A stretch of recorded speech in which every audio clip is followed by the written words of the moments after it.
And now back to Focus on Diversity with Troy Shaw. And welcome back to the program. Let's continue on with our discussion.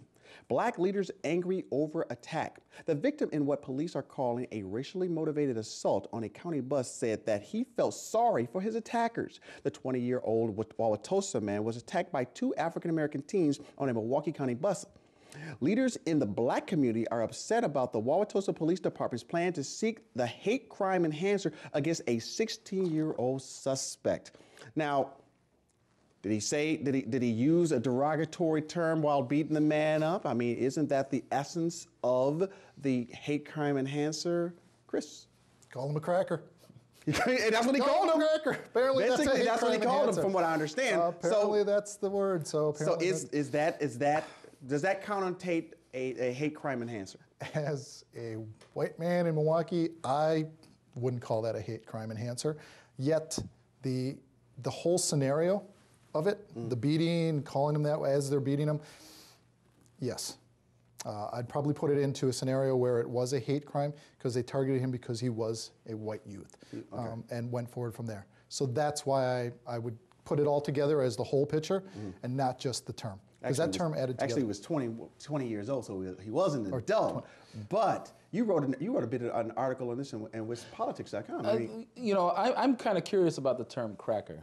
My understanding of the term was that it was used in the past to describe the white slave owner using the whip, cracking the whip against the slave. And that's where the term cracker came from. So I thought of it as, that doesn't sound derogatory to me. Does a 16-year-old think of that kind of that historical fact while he was beating him down? Well, it shows that there are issues related to families and the system educating all of society about the terms and the terms, how they're used, and the dangers of using certain terms. But what concerns me in this case is the police pursuing this crime-enhancing thing. It's a matter that should be handled by the district attorney. District attorney should look into the issue, look into the matter, and then decide if this is going to be a crime of hate crime, and add that element to the charge. And if the district attorney looks up the term and sees what that term really means, I'll tell you right now, I don't see that term as being derogatory like the N word would be, or the W word. I see it as recognizing the fact that these young children or society sees these individuals as coming from an ancestry that had a brutal past against black people. The term cracker, the N word, other kinds of negative connotations. I find it interesting that the police are kind of like pursuing this, kind of like their own little crusade. What do you think, Steve? Oh, if you step back from this individual case and the facts of this case, and you just think about the big picture for a moment, I find it terribly ironic and tragic that the first time the hate crime enhancer component is used in Milwaukee County is against a 16-year-old black child. Now that's interesting, because people were uprising, if you will, that this hate crime enhancer wasn't used during the Frank Jude case, which was something that, while they were beating him down, they weren't necessarily calling him a biracial man. They were calling him N-word connotations. Did you find that to be significant, Robert? It just really shows the double standard that we are living in this area. And it shows the lack of real leadership to advance a cause of justice for communities of color, especially the black community in this area. Well, the NAACP is definitely trying to bring attention to this fact as well, Chris, that the Frank Jude case, we had white officers that were in charge with a hate crime enhancer, but now we have white police officers, if you will, in Wauwatosa now seeking out the hate crime enhancer there. I mean, isn't this just madness? It is a double standard. I was very surprised that in that Jude case it didn't happen to several of the individuals that were a part of that case. Why? Maybe somebody didn't have the cojones to bring it out and do it. And why the police department of Wauwatosa doing it, not the DA's office? Why? What do they have as a motive to do that? Are they trying to build up some type of a, we're the great Wauwatosa Police Department, hear us roar, but my DA doesn't have the cojones to bring anything for it? What is their motive in all of Do this? they even have the legal right to do that? I mean, do police officers have the legal right to actually bring that up, like in charges in a kind of like district attorney-oriented fashion? I don't think so. It'll be interesting to see how they handle it over there. And when we come back, we'll have our closing comments. Stay with Focus on Diversity. We'll be right back. And now, Focus on Diversity closing comments.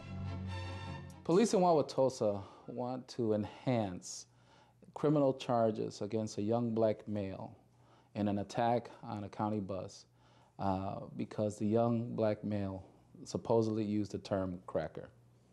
And because he used that term, the police want to add hate crime charge to the charges already filed against this young man.